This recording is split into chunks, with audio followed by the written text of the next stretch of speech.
বন্ধুরা সকলকে welcome bond study YouTube চ্যানেলে, যেখানে আমরা এখন যে ক্লাসটা করব সেটা হচ্ছে সামনে যে ক্লার্কশিপ এবং মিসলেনিয়াস ডাব্লিউবিসিএস এর মতো এক্সাম আসছে তাকে ফোকাস করে যে ইংলিশ, সেই ইংলিশটা আমরা একদম গোড়া থেকে শুরু করব।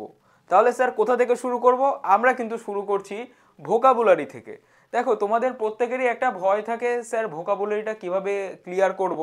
কারণ তোমরা জানো যে আমাদের যে প্রিলিম পরীক্ষা হয় সেখানে কিন্তু 200 মার্কের মধ্যে 25টা মার্ক থাকে ইংলিশ থেকে, এবং সেখানে কমসে কম তুমি 15 থেকে 18টা কিন্তু ভোকাবুলারি পেয়েই যাবে।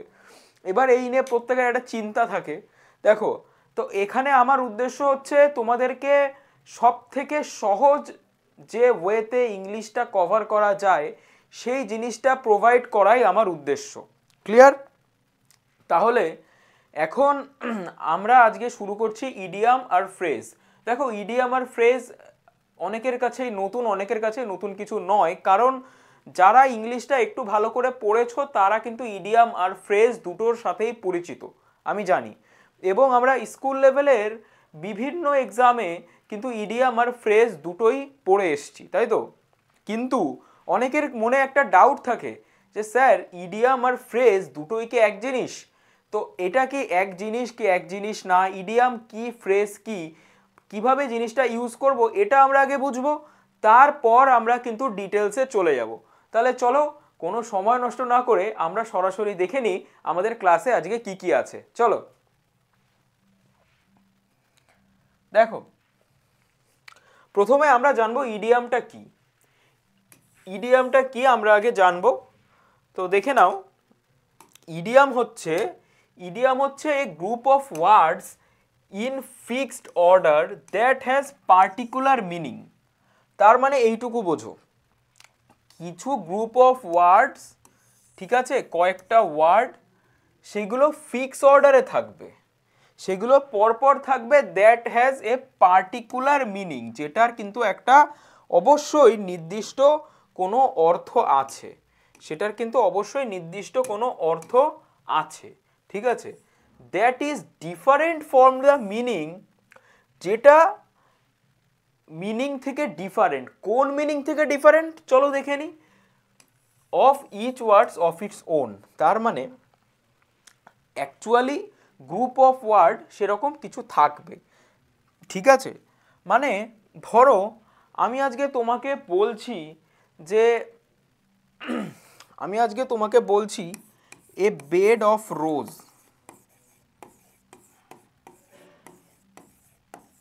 ঠিক আছে, এ বেড অফ রোজ, এটা একটা গ্রুপ অফ ওয়ার্ডস। তাহলে দেখো এখানে কিন্তু প্রত্যেকটার মিনিং করলেই এটা মোটামুটি মিলে যাচ্ছে, কিন্তু সব ওয়ার্ডের ক্ষেত্রে এরকম কিন্তু হবে না, ঠিক আছে। এবার চলো বাংলাটা একটু দেখে নিই। বাংলায় কি বলছে? বাংলায় এটার মোটামুটি মিনিং হচ্ছে বাগধারা, এবং এটা পৃথিবীর সব ভাষাতেই এমন শব্দ আছে যেগুলো মানে তুমি যদি ওয়ার্ডগুলোর মিনিং পর পর বসাও তাহলে সেগুলো কিন্তু এক হবে না, ঠিক আছে, সেগুলো কিন্তু সবসময় এক হবে না। ক্লিয়ার? তাহলে স্যার এগুলোকে বুঝবো কিভাবে, এগুলোকে কিভাবে বুঝবে এবং কিভাবে এগুলোকে মনে রাখবে, সেটা মনে রাখার জন্যই কিন্তু আজকে আমাদের ক্লাস। তাহলে দেখো, যেগুলো ফিক্সড অর্ডারে থাকবে কিন্তু এগুলোর পার্টিকুলার মিনিং থাকবে না, সেগুলোকেই আমরা বলবো ইডিয়মস, ঠিক আছে। আর ফ্রেজ আলাদা জিনিস। এবার ফ্রেজ আর ইডিয়ামের মধ্যে যে ডিফারেন্স সেটা আমরা অবশ্যই দেখব ক্লাসে। দেখো, তো বলছে ইডিয়ামস মানে হচ্ছে কথার ধারা বা বুদ্ধি। তো পৃথিবীর সব ভাষাতেই এমন কতগুলি শব্দ আছে যেগুলোর ব্যাকরণ বা মানে আবিধানিক অর্থ অর্থাৎ ডিকশনারিগত যে অর্থ সেটা সবসময় প্রকাশ করে না, সেটা সবসময় কি প্রকাশ করে না, এগুলোর অন্তর্নিহিত ভাব অর্থাৎ ইনার মিনিং, এগুলোর যে বাবু ইনার মিনিংটা হয়, ঠিক আছে, এগুলোর যে ইনার মিনিং হয় বা ভাবগত অর্থ, এইটাই হচ্ছে মেইন মিনিং, ঠিক আছে, এইটাই হচ্ছে মেইন মিনিং, ঠিক আছে। যেমন ধরো আমি আজকে তোমাকে বললাম যে এ আমি তোমাকে বললাম যে silver spoon in mouth, silver spoon in mouth, তার মানে কি বাবু? এই সিলভার স্পুন ইন মাউথ মানে হচ্ছে মুখে রূপোর চামচ নিয়ে জন্মানো, ঠিক আছে? তাহলে বলবে স্যার মুখে তো রূপোর চামচ নিয়ে কেউ জন্মায় না, কিন্তু এইটার দেখো সব জিনিসের মিনিংটা তুমি 50% তোমার ইডিয়ামসটার মধ্যেই মিনিংটা বলা থাকে, বাকিটা তোমাকে কি করতে হবে? বুঝে নিতে হবে, বাকিটা বুঝে নিতে হবে। তাহলে সিলভার স্পুন ইন মাউথ মানে হচ্ছে মুখে রূপোর চামচ নিয়ে জন্মানো। এবার মুখে রূপোর চামচ নিয়ে কারা জন্মাবে? যারা ধরো বড় লোকের ঘরে জন্মেছে তারাই কিন্তু মুখে রূপোর চামচ নিয়ে জন্মাবে, ঠিক আছে? তাহলে এইটার মানে হচ্ছে তোমার পুরো যেই ইডিয়ামসটা রয়েছে এখানে তুমি ওয়ার্ড বাই ওয়ার্ড, এখানে তুমি কিন্তু ওয়ার্ড বাই ওয়ার্ড যদি মিনিং করো তাহলে তোমার নাও মিলতে পারে, কারণ ইডিয়াম মানেই হচ্ছে এর ভেতরে যেটা থাকবে তার একটা অন্তর্নিহিত অর্থ বা ভাবগত অর্থ বা অন্য অর্থ এখানে কিন্তু বোঝানোর চেষ্টা করা হয়। ক্লিয়ার? তাহলে এইটুকু বুঝতে পেরেছো কিনা আমাকে জানাবে। এইগুলোর অন্তর্নিহিত ভাব বা অর্থ কিন্তু আলাদা। এই ধরনের শব্দ বা শব্দ সমষ্টি, এই ধরনের শব্দ বা শব্দ সমষ্টি সেটাকেই কিন্তু বলে ইডিয়ামস, ঠিক আছে? যেমন ধরো আমি আজকে বলবো যে এ বেড অফ থ্রনস, তার মানে কি? কণ্টক সজ্জা। এ বেড অফ থ্রনস, এখানে একটু আগেই লিখছিলাম, আরেকটা এক্সাম্পল দিই, এ বেড অফ থ্রনস। থ্রনস মানে কি স্যার? থ্রনস মানে হচ্ছে বাবু কাটা, ঠিক আছে? থ্রনস মানে হচ্ছে কাটা, তার মানে কি? যে কাটার বিছানা, তার মানে কি কাটার বিছানা? দেখো কাটার বিছানায় কখন হয়? ধরো তুমি জীবনে খুব স্ট্রাগল করছো, তাই তো? তুমি জীবনে খুব স্ট্রাগল করছো, তখন কিন্তু এই জিনিসটার সাথে মিল হয় যে এ বেড অফ থ্রনস তার মানে কণ্টক সজ্জা, আর এ বেড অফ রোজ, এখানে থ্রনস না দিয়ে যদি থাকে এ বেড অফ রোজ, তার মানে হচ্ছে তোমার জীবনটা স্মুথ ভাবে চলছে, ঠিক আছে? তুমি শুয়ে শুয়েই ভাই সময়টা কাটিয়ে দিচ্ছ। ক্লিয়ার এইটুকু? তাহলে এইটুকু যদি ক্লিয়ার হয়ে থাকে তাহলে আমরা ইডিয়ামসের মোটামুটি একটা মিনিং বা ইডিয়ামসের মধ্যে কি কি বলতে চায় সেইটুকু কিন্তু আমরা বুঝে গেছি। ক্লিয়ার? তাহলে এবার চলো দেখে নিই ফ্রেজ। এবার দেখে নেব আমরা ফ্রেজ জিনিসটা কি, ঠিক আছে? চলো।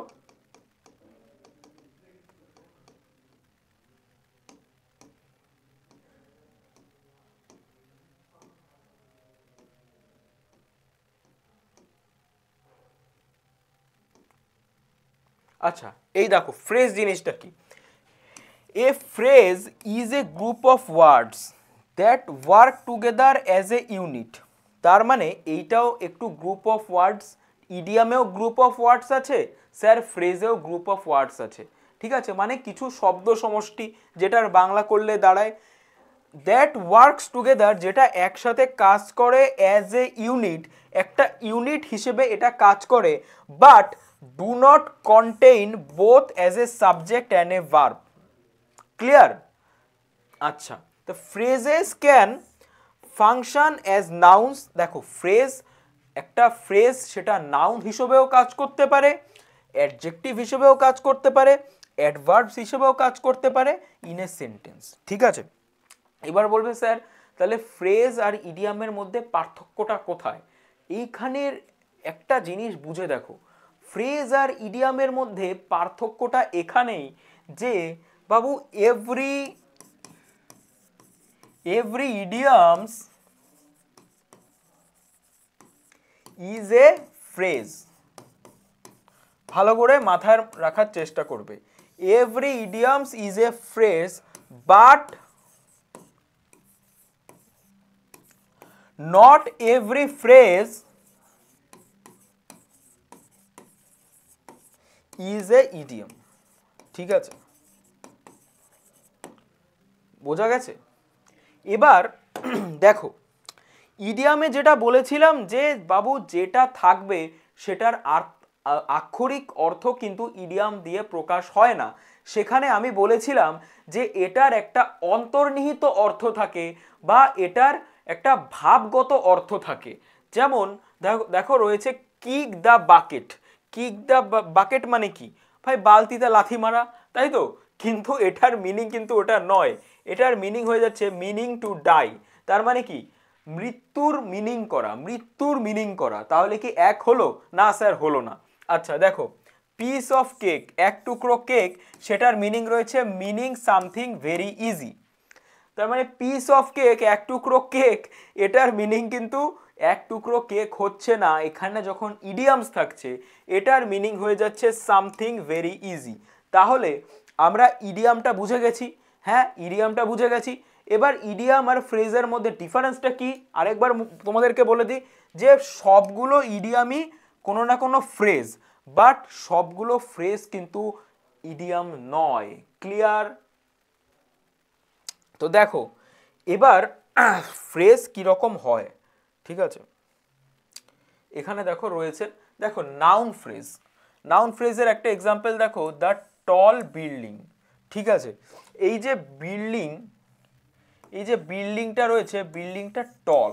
ঠিক আছে, তো ইট ইজ এ নাউন ফ্রেজ। আচ্ছা ঠিক আছে, ভার্ব ফ্রেজ দেখো, ইজ রানিং কুইকলি। ঠিক আছে, ইজ রানিং কুইকলি, কিভাবে রান করছে না কুইকলি। এখানে ভার্বের ব্যাপারে বলা হয়েছে, এখানে ভার্বের ব্যাপারে বলা হয়েছে, ভার্বকে মডিফাই করছে, so it is a verb phrase. আর প্রিপোজিশনাল ফ্রেজ আন্ডার, এই আন্ডারটা কি? আন্ডারটা হচ্ছে বাবু একটা প্রিপোজিশন, একটা প্রিপোজিশন। এবং দেখো আন্ডার দ্য টেবিল, টেবিলের কোথায় না টেবিলের নিচে। তাহলে এটা হয়ে গেল আমাদের প্রিপোজিশনাল ফ্রেজ। তাহলে দেখো এবার বলবে স্যার এইসব জিনিস আমরা মোটামুটি জানি বা কেউ জানি না। তো আগে আমি ক্লাসের ইন্ট্রোতে এইটা একটু বুঝিয়ে দিলাম, ঠিক আছে? কারণ এগুলো জানা উচিত যে ফ্রেজ আর ইডিয়াম এক কিনা, ফ্রেজের কি কাজ বা ইডিয়ামের কি কাজ সেটা আমরা একটু দেখে নিয়েছি। এবার চলো আমরা কিছু ইডিয়াম আর ফ্রেজ আমরা দেখে নেব, ঠিক আছে? দেখো প্রথমে রয়েছে অ্যাট 6 and 7, অ্যাট 6 and 7 মানে কি বলতে পারি আমি, যে আমরা এলোমেলো, এলোমেলো বা এলোমেলো, এ অ্যাট 6 and 7 মানে হচ্ছে এলোমেলো।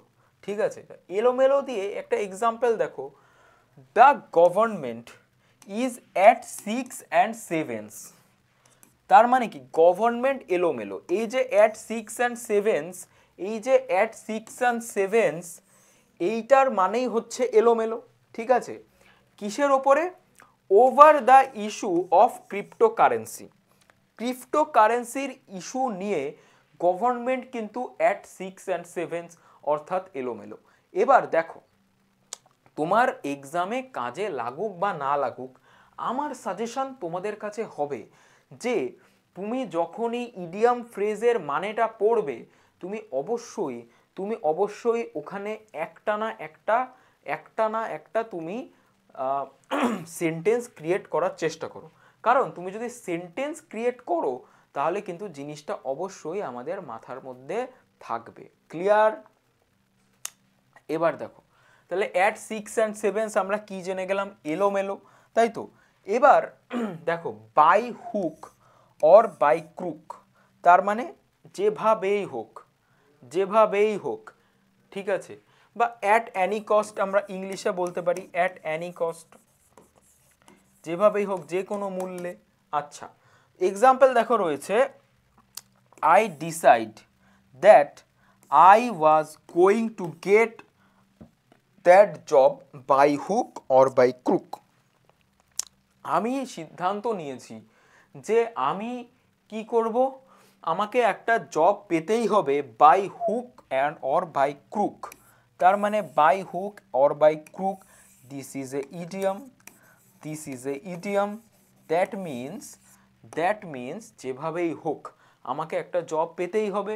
এখানেই দেখো রয়েছে যে by hook or by crook, এই জিনিসটাই মিনিং করছে যে যেভাবেই হোক। তাহলে বোঝা গেল যে ইডিয়াম আর ফ্রেজ, এই ইডিয়াম অ্যান্ড ফ্রেজ কিভাবে সেন্টেন্সে ইউজ হয়। ক্লিয়ার? তাহলে চলো আমরা তাহলে চলে যাব আমাদের পরের টপিকে, দেখে নেব কি আছে। দেখো, burn the candle, burn the candle, এখানে এই যে ইডিয়ামটা রয়েছে এটার তুমি আক্ষরিক অর্থ করো তো কি হচ্ছে, যে ভাই কি না, মোমবাতি পুড়িয়ে ফেলা, মোমবাতি পুড়িয়ে ফেলা। কিন্তু কিন্তু এখানে যখন ইডিয়ামে হচ্ছে, অর্থাৎ এটার যখন অন্তর্নিহিত মিনিং বা ভাবগত মিনিং আমরা বার করছি, তখন এটা হয়ে যাচ্ছে বেহিসেবে খরচ, বেহিসেবে খরচ। ঠিক আছে, তার মানে মোমবাতি পোড়ানো তখন আর হচ্ছে না, তখন এটার মিনিং হয়ে যাচ্ছে বেহিসেবে খরচ। ক্লিয়ার? এক্সাম্পলটা দেখে নাও, মাই ফাদার ওয়ার্কস হার্ড, আমার বাবা হার্ড ওয়ার্ক করেন, ঠিক আছে, and burn the candle, burn the candle অর্থাৎ তিনি বেহিসেবে খরচ করেন, বোথ এন্ডস, উভয় ক্ষেত্রে তিনি বেহিসেবে খরচ করেন, to pay our family expenses. এখানে এই যে ফ্যামিলি এক্সপেন্সেস রয়েছে, তার মানে একটা ফ্যামিলিকে যদি চালাতে হয়, একটা ফ্যামিলিকে যদি চালাতে হয় তাহলে আমাদের অনেক খরচ দরকার, বেহিসেবে খরচ দরকার। আজকে ছেলে এসে বলবে বাবা আমার খাতা কিনে দাও, হ্যাঁ, কালকে ফ্যামিলির একজন মেম্বার অসুস্থ হবে, তাকে নিয়ে হসপিটালে যেতে হবে, আজকে খাওয়ার খরচা, কালকে কারেন্ট বিল, ঠিক আছে। তো বার্ন দ্য ক্যান্ডেল হচ্ছে বেহিসেবে খরচ, ঠিক আছে, বার্ন দ্য ক্যান্ডেল হচ্ছে বেহিসেবে খরচ। দেখো, এবার একটা জিনিস মনে রাখি, এবার একটা জিনিস তোমাদেরকে বলে রাখি, ইডিয়ামে যেগুলো আছে তার মধ্যে তুমি মোটামুটিভাবে 50% তুমি যদি পড়ে তার মিনিংটা, অন্তর্নিহিত মিনিংটা বার করতে পারবে, কিন্তু এখানে দুঃখের বিষয় হচ্ছে সব ক্ষেত্রে পারবে না, সব ক্ষেত্রে পারবে না। তার জন্য তোমাকে যেটা করতে হবে, তার জন্য তোমাকে কিন্তু বাবু প্রচুর প্র্যাকটিস করতে হবে, ঠিক আছে, তার জন্য প্রচুর প্র্যাকটিস করতে হবে এবং পিওয়াইকিউ কিন্তু দেখতে হবে, ঠিক আছে, ক্লিয়ার? তাহলে দেখো, তারপরে রয়েছে ক্যাপিটাল পানিশমেন্ট, ক্যাপিটাল পানিশমেন্ট। এই ক্যাপিটাল ওয়ার্ডটা সবসময় ইউজ হয়, ম্যাক্সিমাম ক্ষেত্রে ইউজ হয় এটা বড় কিছু বোঝাতে, বড় কিছু বোঝাতে। এবার একটা পানিশমেন্ট, একটা পানিশমেন্ট অর্থাৎ সাজা, সেটা যখন বড় করে হবে তখন মৃত্যুদণ্ডের থেকে বড় সাজার কি আছে? হ্যাঁ, মৃত্যুদণ্ডের থেকে বড় সাজা তো আর কিছু নেই। কারো হয়তো 2 বছরের জেল হতে পারে, 5 বছরের জেল হতে পারে, 10 বছরের জেল হতে পারে, কিন্তু সেটা কখনোই মৃত্যুদণ্ডের থেকে বড় নয়। ক্লিয়ার? কখনোই সেটা মৃত্যুদণ্ডের থেকে বড় কিন্তু নয়। তাহলে ক্যাপিটাল পানিশমেন্ট, এটার মিনিং হচ্ছে আমাদের মৃত্যুদণ্ড। ক্লিয়ার? দেখো, প্রথম দিকে আমি কিছু কিছু বাংলা মিনিং রেখেছি, বাট আস্তে আস্তে ক্লাসটা যত এগোবে তত আমরা কিন্তু ইংলিশ মিনিংয়ের দিকেও এগিয়ে যাব। ক্লিয়ার? তত আমরা ইংলিশ মিনিংয়ের দিকেও অবশ্যই একটু একটু করে ধীরে ধীরে পায়ে এগিয়ে যাব। দেখো, তো ক্যাপিটাল পানিশমেন্ট মানে রয়েছে মৃত্যুদণ্ড। এবার একটা এক্সাম্পল দেখো, in Poland it became instrumental to the abolition of capital punishment.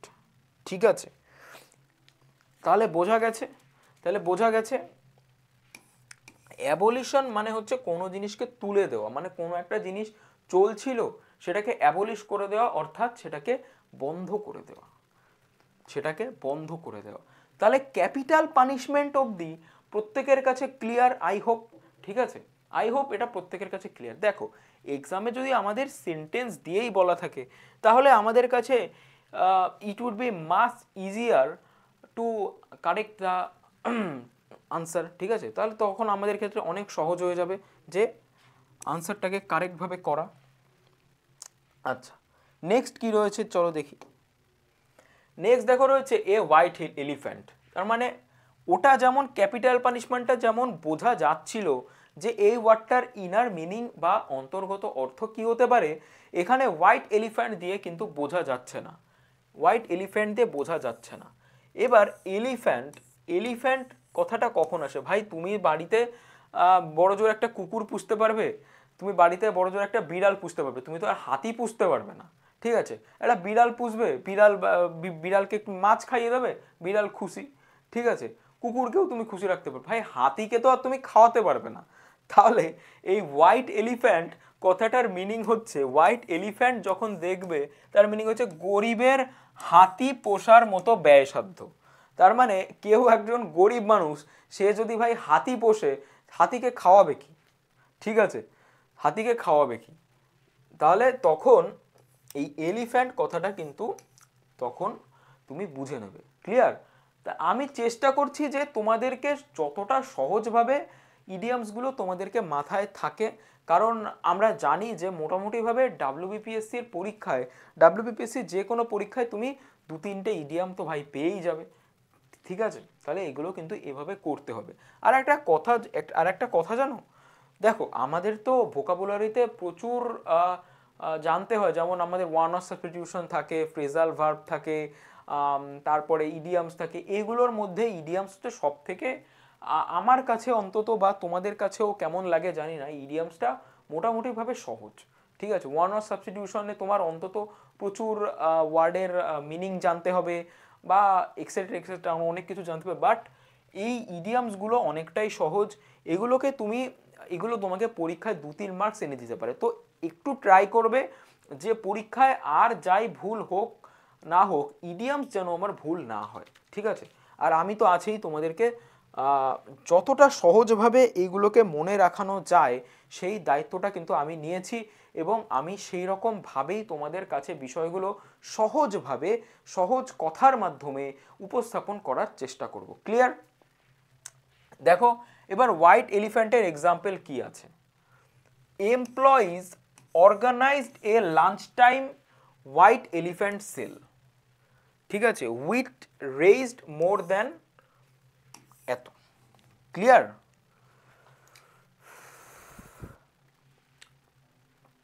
চলো next, a man of letters. A man of letters, এখানে এ ম্যান অফ লেটার্স যদি থাকে, দেখো লেটার্স মানে কি ভাই? চিঠি।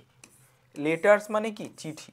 তার মানে চিঠি লিখতে গেলে ভাই তাকে যথেষ্ট পণ্ডিত ব্যক্তি হতে হবে, তাকে যথেষ্ট পণ্ডিত ব্যক্তি হতে হবে, এইভাবেই মনে রাখার চেষ্টা করবে, ঠিক আছে? যে তোমাকে আজকে বলেছে যে ভাই তুমি একটা ইংলিশে একটা চিঠি লিখে দাও, ঠিক আছে? তো সে বাবু তো মাথার চুল ছিঁড়তে বসে যাবে যে কিভাবে আমি চিঠিটা লিখবো। হ্যাঁ, তোমাকে একটা কেউ বলেছে হায়ার অথরিটিতে তুমি একটা চিঠি লেখো, ঠিক আছে? তো তোমাকে তো নিজের পাণ্ডিত্য দেখাতে হবে যে ভাই না আমি 2-একটা ওয়ার্ড জানি, হ্যাঁ এই ওয়ার্ডটার মিনিং আমি জানি। তো এই রকমভাবে তুমি একটু মনে রাখার চেষ্টা করবে যে এ ম্যান অফ লেটার্স যখন থাকবে, এ ম্যান অফ লেটার্স যখন থাকবে, তখন সেটার মিনিং হয়ে যাবে পণ্ডিত ব্যক্তি। পণ্ডিত ব্যক্তি কারা? যারা কোনো একটা বিষয়ে পারদর্শী হয়, ঠিক আছে? আমরা কথা কথা বলি না, ওই এসছেন মহাপণ্ডিত, ঠিক আছে? তো এখন থেকে বলবে এ ম্যান অফ লেটার্স, ক্লিয়ার? দেখো এক্সাম্পল কি আছে, হি is A man of great experience. He is A man of great experience, A man of letters.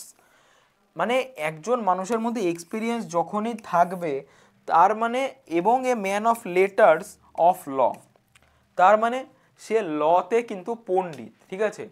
আইন বিষয়ে সে কিন্তু পণ্ডিত, বোঝা গেছে? তোমরাও যদি ইংলিশ বিষয়ে পণ্ডিত হতে চাও তাহলে কিন্তু আমার ক্লাসটা দেখো। যাই হোক, জোকসের পার্ট। নেক্সট আমরা দেখি, এখানে যদি ধরো এ ম্যান অফ লেটার্সের জায়গায় ওয়ার্ডস থাকতো, তাহলে বুঝে নিতে যে এক কথার ব্যক্তি। হি is A man of words, ঠিক আছে? সে এক কথার ব্যক্তি ভাই, সে একবার যা বলে ভাই তাই করে। হ্যাঁ, আজকে এটা বলবে কালকে ওটা বলবে, ওরকম করে না, ক্লিয়ার? নেক্সট দেখো, ম্যান অফ ওয়ার্ডস, পরেরটাই রয়েছে man of words. Man of words মানে হচ্ছে এক কথার ব্যক্তি, এক কথার ব্যক্তি। এক্সাম্পল দেখে নাও, এক্সাম্পলে কি রয়েছে, he is obviously a man of his word, a man of integrity, ঠিক আছে? সে obviously a man of word, সে অবশ্যই সে এক কথার ব্যক্তি, ঠিক আছে? ক্লিয়ার? তাহলে আমরা মোটামুটিভাবে জানলাম যে কিভাবে আমরা এক একটা সেন্টেন্সের মাধ্যমে জানতে পারি, ঠিক আছে?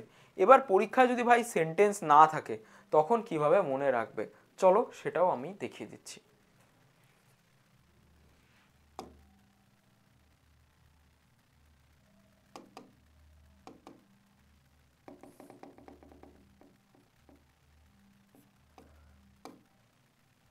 দেখো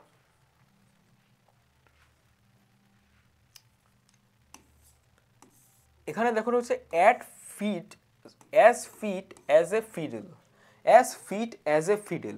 তো ফিট যখনই রয়েছে তার মানে লোকটা কি হবে, স্ট্রং হবে, তাই তো? ফিট যখনই থাকবে তার মানে লোকটা নিশ্চয়ই স্ট্রং হবে, ঠিক আছে? তাহলে এই দিয়ে ধরো আমি একটা সেন্টেন্স বললাম, তখন তুমি কি করতে পারো, ধরো আমি একটা সেন্টেন্স লিখছি যে after recovering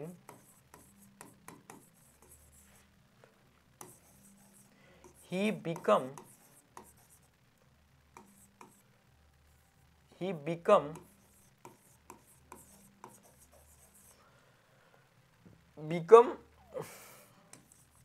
as fit as fiddle, clear? যে লোকটা কি হয়েছে, কোনো একটা রোগ থেকে রিকভারিং এর পর সে কিন্তু ফিট হয়ে গেছে, স্ট্রং অ্যান্ড হেলদি হয়ে গেছে, ক্লিয়ার? দেখো এবার হচ্ছে at a loss. At a loss তার মানে কি unable to decide, at a loss হচ্ছে আনএবল টু ডিসাইড, ক্লিয়ার? তাহলে এটা দিয়ে কি সেন্টেন্স আমরা লিখতে পারি তোমরা অবশ্যই কমেন্টে জানাও। অ্যাট এ লস থেকে আমরা কি ধরনের সেন্টেন্স ক্রিয়েট করতে পারি আমাকে কমেন্টে জানাও, আমি কিন্তু ভিডিওর লাস্টে কমেন্ট চেক করব, ক্লিয়ার? দেখো তারপরে রয়েছে beat the air. Beat the air তার মানে কি, কাকে বিট করছে, এয়ারকে, বাতাসকে বিট করছে, ঠিক আছে? বাতাসকে তো ভাই বিট করা এতটা সহজ নয়, তো বাতাসকে যে বিট করবে সে হয় বোকা হবে নালে পাগল, ঠিক আছে? হয় বোকা হবে নালে পাগল, তার মানে কি সে একটা ইউজলেস এফোর্ট দিচ্ছে, সে একটা ইউজলেস এফোর্ট দিচ্ছে, অনর্থক একটা চেষ্টা করছে যেটা আমাদের কোনো কাজে কিন্তু লাগছে না। মানে ধরো তুমি আজকে ফালতু বকে যাচ্ছ কিন্তু তোমার কথা কেউ পাত্তা দিচ্ছে না, ঠিক আছে? তো এই ধরনের জিনিস হতেই পারে যে বিট দ্য এয়ার, ঠিক আছে, টু মেক ইউজলেস এফোর্ট। হ্যাঁ দেখো তারপরে রয়েছে big draw. Big draw, big draw, এই বিগ ড্র মানে কি, ধরো আমাদের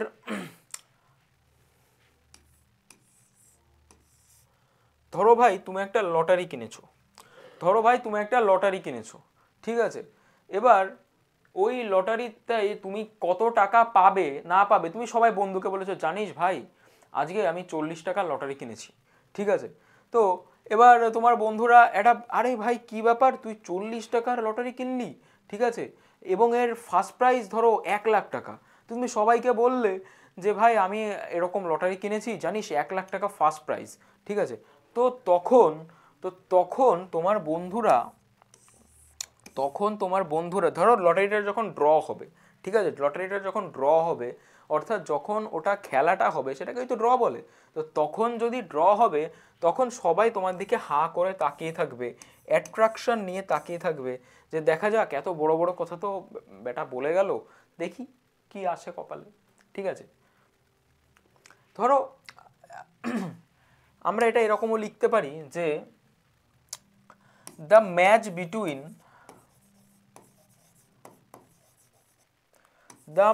বিটুইন India and Pakistan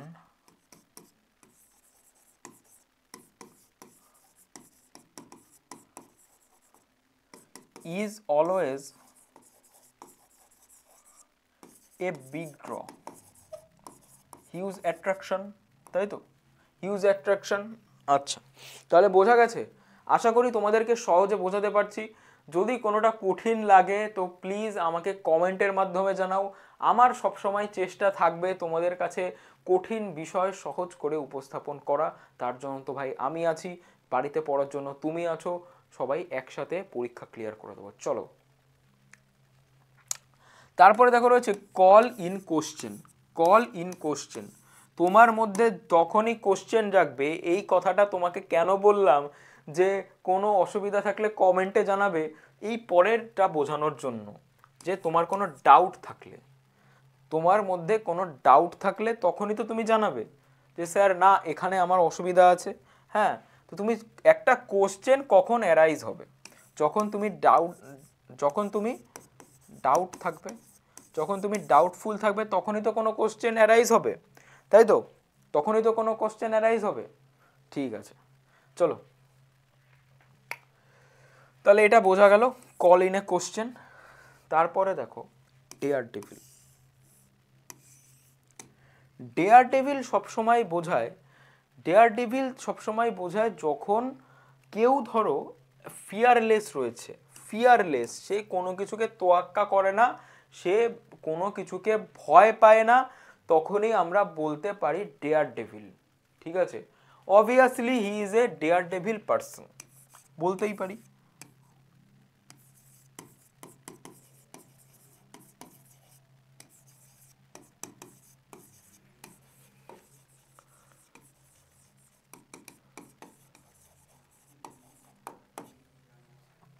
বোঝা গেছে?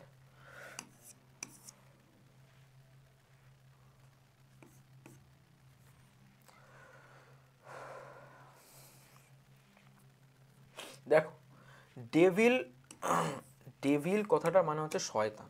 ঠিক আছে, ডেভিল কথাটার মানে হচ্ছে শয়তান। তো ডেয়ার, তারা যারা শয়তান লোক হয় না, তারা কোনো কিছুকে ভয় করে না, তারা কোনো কিছুকে ভয় করে না। ঠিক আছে, এটা আবার কেউ খারাপ মাইন্ডে নিও না। ঠিক আছে, পড়াশোনার মধ্যে মজা তো থাকবেই, কারণ ভাই সহজ কিছু কোনো কঠিন জিনিস ধরো সহজভাবে বোঝাতে গেলে একটু হতেই পারে। ঠিক আছে, ওসবে কিছু মনে করার নেই। দেখো high and dry, high and dry, এটার মিনিং হচ্ছে ডিফিকাল্ট সিচুয়েশন, ডিফিকাল্ট সিচুয়েশন। এই জিনিসটা কিভাবে, দেখো একটা সেন্টেন্স আমি লিখে দিচ্ছি, এটা খুব ইম্পর্টেন্ট, প্রচুর বার পরীক্ষায় আসে। তো এটা আমরা বলতে পারি his his partner, his business partner লিখি, হ্যাঁ,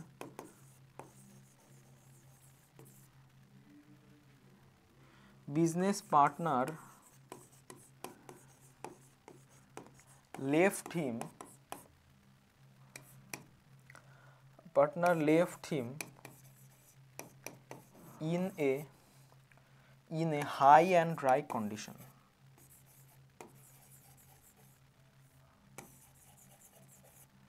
high and dry condition।